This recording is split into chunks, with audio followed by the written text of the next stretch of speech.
Olá, sejam bem-vindos à nossa terceira aula e nós trataremos nesse módulo os reflexos da reforma trabalhista, os novos contornos interpretativos de seus conteúdos e vou jogar uma sementinha sobre greve e dissídio coletivo ambientais. Vamos lá. A reforma trabalhista ela foi colocada em prática pela Lei 13.467 de 2017 e teve um nítido propósito desregulamentador e flexibilizante do direito social. Mesmo assim, é bom relembrar que mesmo com a reforma, se algum trabalhador sofrer acidente ou adoecer no trabalho, continua existindo a responsabilidade objetiva do empregador e permanece a obrigação de eliminação ou redução dos riscos da atividade econômica. Bem, da parte do Ministério Público temos os inquéritos, os TACs, as ações civis públicas, inclusive com pedido de interdição, e a reflexão que eu jogo é a possibilidade de ajuizarmos dissídios coletivos ambientais. Bem, pessoal, sempre haverá a possibilidade de arguição judicial de inconstitucionalidade e inconvencionalidade dos dispositivos dessa Lei 13.467, visando justamente ao restabelecimento da proteção ao trabalhador. Mas, além disso, é importante a disseminação de novas estratégias interpretativas da lei e de atuação. Vamos lá. A reforma trabalhista primou pela prevalência do negociado sobre o legislado. Está lá no nosso artigo 7º, inciso 26 da Constituição, que dispõe que os instrumentos coletivos de negociação possuem força de lei desde que prevejam situações mais benéficas aos trabalhadores. Interpretação segundo o caput do artigo 7º. Isso serve então de estímulo aos sindicatos que devem focar menos nas conquistas econômicas, que são importantes, mas devem primar por negociações visando a melhoria da qualidade de vida dos trabalhadores em termos de saúde, segurança e dignidade. Como exemplos de inovação que podem e devem ser negociadas, nós temos o enquadramento de atividades e operações não descritas em lei como insalubres ou perigosas, o estabelecimento de cláusulas para a eliminação dos fatores de risco, sempre baseadas em estudos e investigações do meio ambiente de trabalho, o pagamento cumulativo de adicionais de insalubridade quando houver exposição simultânea a mais de um agente agressor e, por que não, até mesmo a estipulação do pagamento de adicional de periculosidade ainda não normatizado, entre tantas outras. Ou seja, a negociação deve focar na criação de novas e melhores condições de trabalho. Então, como primeira conclusão para a reflexão e visando uma atuação preventiva, é que o Ministério Público do Trabalho pode e deve chamar os sindicatos para mediar as negociações quanto às condições de trabalho. E isso, de preferência, antes da database da categoria, com o tempo, numa atuação proativa, baseada em levantamento e análise prévios de dados, visando a melhoria das condições de trabalho e que resulte na inserção nos instrumentos coletivos de cláusulas de valorização de saúde e segurança do trabalho ainda tão raras. Vamos em frente. Nos estudos para preparar esta aula, me deparei com a possibilidade de deflagração da greve ambiental pelos trabalhadores e do ajuizamento de dissídio ambiental, inclusive pelo Ministério Público do Trabalho, e sempre quando da iminência e gravidade do risco que demanda a adoção de medidas mais céleres e de caráter preventivo para evitar a ocorrência de danos de natureza irreversível, o que inclui a legítima abstenção ao trabalho, seja ela exercida individual ou coletivamente, qualquer que seja a relação contratual, haja vista a unicidade do meio ambiente do trabalho, até que sejam eliminados ou reduzidos significativamente os riscos potenciais danosos ao obreiro. A greve ambiental ainda é muito pouco difundida no ordenamento jurídico pátrio. Uma de suas características é a desnecessidade da intervenção sindical. Entretanto, chama atenção para o seguinte aspecto.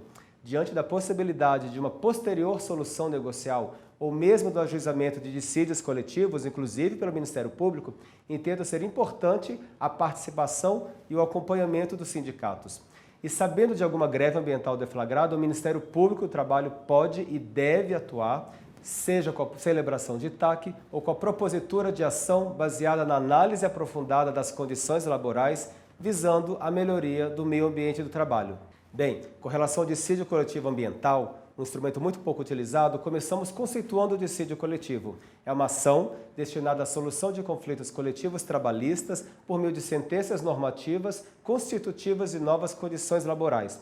A finalidade do dissídio coletivo ambiental é a defesa e preservação da saúde e segurança do trabalho, em especial quando houver motivos razoáveis da existência de perigo iminente e grave para a vida ou a saúde dos obreiros.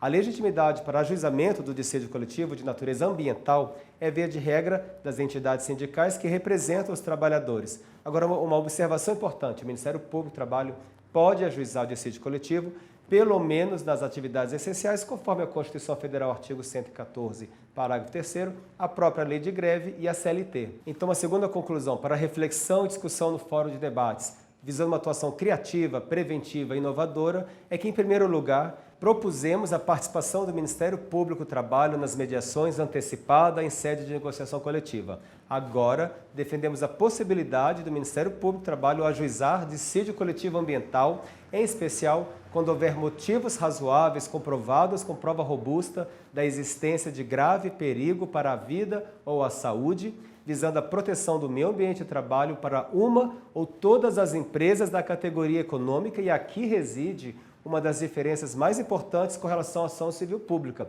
pois o alcance da norma coletiva pode ser muito maior. Inicialmente, vemos a possibilidade de ajuizamento do dissídio coletivo ambiental pelo Ministério Público do Trabalho nas atividades essenciais, conforme dispõe a Constituição, visando inclusive a paralisação da atividade prejudicial, sendo garantido o pagamento salarial, bem como a declaração de norma à empresa ou à categoria. Veja um exemplo para refletirmos e debatermos no fórum de discussão.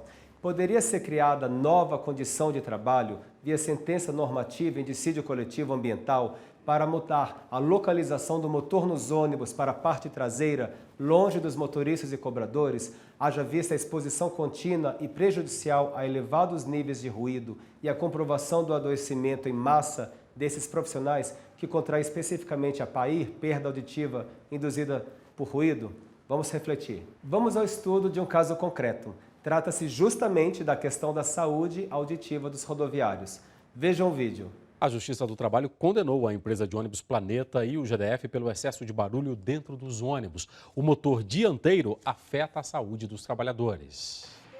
O saldo de 12 anos como cobradora, surdez em um dos ouvidos. No outro, ela usa um aparelho e ouve com dificuldade. Sirlene percebeu o problema há 5 anos. Por causa de um zumbido, só dorme à base de remédios. É o barulho do motor direitinho na sua cabeça. Ele fica dum, dum, dum, dum, dum, dum, dum. Os médicos de Sirlene atestaram que o problema foi causado pelo barulho do motor do ônibus, que fica perto de motorista e cobrador. Erivaldo só trabalha com protetor de ouvido. O Ministério Público do Trabalho entrou na Justiça. 6 empresas já foram condenadas. A última foi a Aviação Planeta. Ela e o GDF vão ter que pagar 10 milhões de reais cada, que serão revertidos para entidades que cuidam de pessoas com surdez e pesquisas. Além de não seguir as obrigações legais dos exames corriqueiros que deveriam ser feitos, ainda não existia uma manutenção adequada para os veículos, né? O que fazia com que esse ruído fosse maior ainda. O Ministério Público analisou exames de audição e afastamentos do trabalho de rodoviários ocorridos entre 2001 e 2011. O resultado: metade dos 15 mil motoristas e cobradores apresentava algum problema para escutar.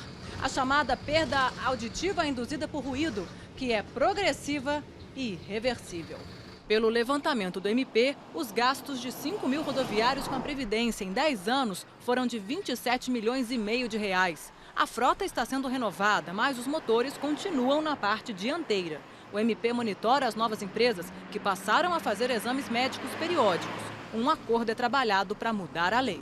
Nós estamos em negociação com o GDF para ver se há a possibilidade de um projeto de lei que permita que as empresas, quando forem trocar os ônibus, os tragam com motor traseiro, ar-condicionado e câmbio automático. O Ministério Público do Trabalho no Distrito Federal recebeu denúncia genérica proveniente do Sindicato dos Rodoviários, principalmente tratando do excesso de ruído, vibração, calor e más condições ergonômicas. Inicialmente, foram adotados alguns procedimentos visando a compreensão melhor do problema, como a análise dos programas ocupacionais de todas as empresas, quando constatamos que não reconheciam os riscos das atividades. Realizamos diversas audiências administrativas, tendo inclusive o dono de uma grande empresa dito que não tem como evitar uma possível progressão dos problemas que ocorrem com a audição dos motoristas e cobradores, se eximindo de qualquer responsabilidade. percebemos que as empresas não realizavam audiometrias com frequência, fossem elas admissionais, periódicas ou demissionais. E daquelas existentes, constatou-se um excesso de audiogramas alterados e sugestivos de desencadeamento da PAIR.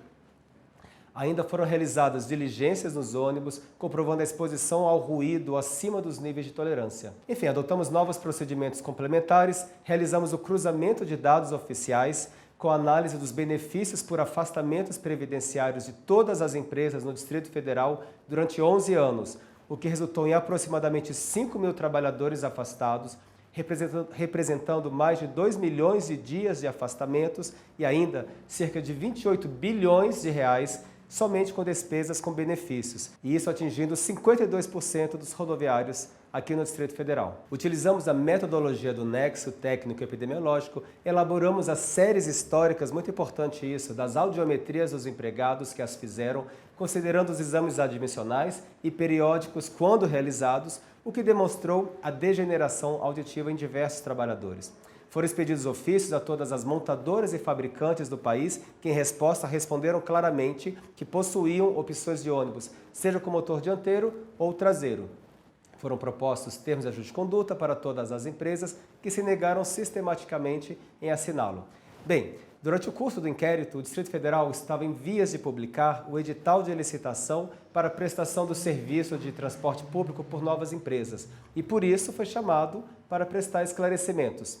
Foi feita análise minuciosa de todas as cláusulas editalícias, por isso decretamos o sigilo do inquérito e da ação civil pública, porque o edital sequer havia sido publicado, além da questão da existência de exames médicos. Encaminhamos notificação recomendatória e propusemos TAC para o Distrito Federal com inclusão de cláusula de saúde e segurança do trabalho no edital, que demonstrou completo desinteresse sob o argumento de que o edital exigia ônibus 0 km, o que, na nossa ótica, não resolveria de forma alguma o problema.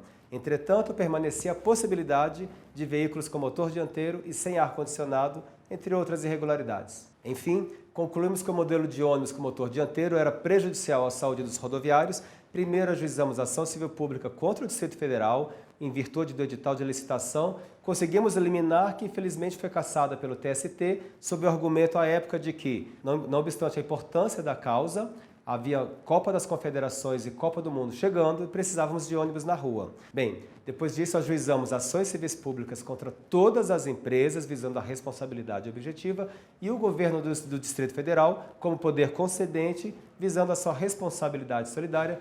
Obtivemos vários liminares, sentenças e acórdãos favoráveis e o resultado final é que, além das vitórias em todas as ações civis públicas, em sede de negociação extrajudicial que teve trâmite ao lado da batalha judicial, conseguimos a edição de lei e decreto regulamentador que prevêem a substituição gradual da atual frota dos ônibus por outros veículos com motor traseiro até 2020. Continuamos o debate no nosso fórum de discussões. Até mais!